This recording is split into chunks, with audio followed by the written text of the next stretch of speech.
Hi everybody, it's Definido from Free Domain Radio. This is The Social Contract, defined and demolish in less than 5 minutes.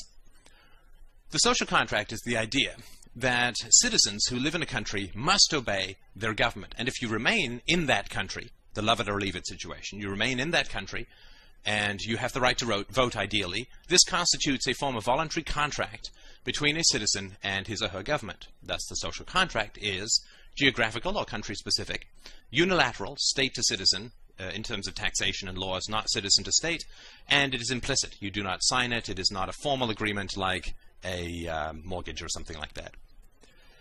Now, any methodology which claims validity must itself be subject to its own constraints. No one is above the law.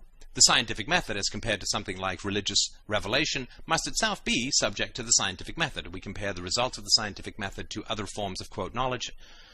Logic and evidence must themselves be subject to logic and evidence in the form of reality and consistency. And atheism cannot claim as its own justification or truth the fact that God told an atheist that there was no God. That would be a rank contradiction. The government proposes itself as the highest and sole agency of justice in the land.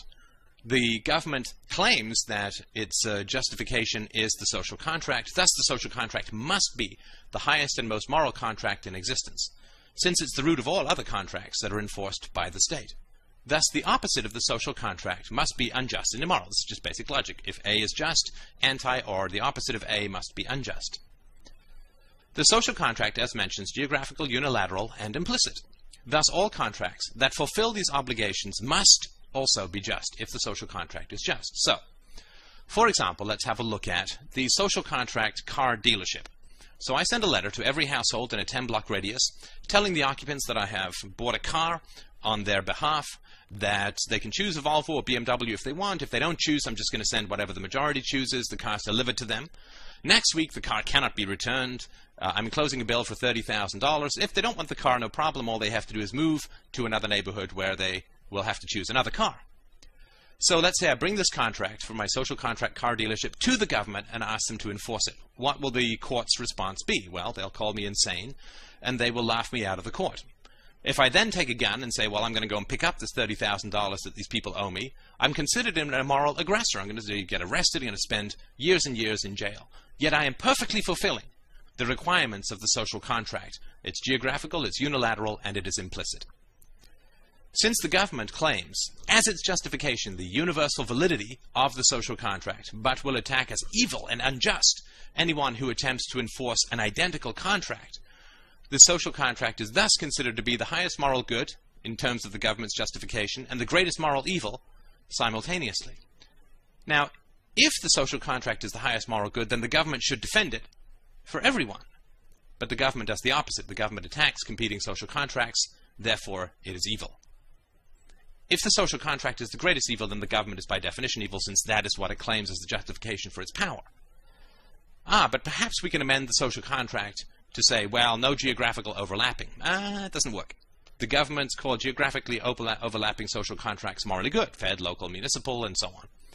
Perhaps we say social contracts only apply to governments, but by definition the social contract to be valid must apply to everyone, especially the poor sap taxpayers.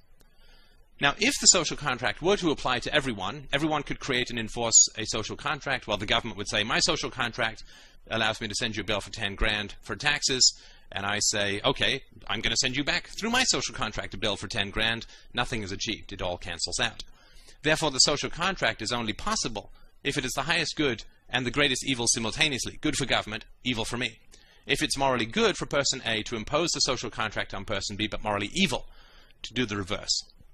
Thus, exactly to the degree that the social contract is morally good, the government is morally evil for attacking competing impositions of a universally good moral contract.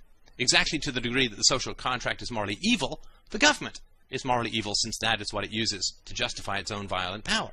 Thus, the social contract utterly and completely and totally invalidates the social contract. Thank you very much. 20 seconds to go. This is from my free book, Everyday Anarchy, which you can pick up at my website, www.freedomainradio.com/free. Thank you so much for watching and or listening. And I still have some time to spare, but we'll finish early, shockingly enough. And I will talk to you soon.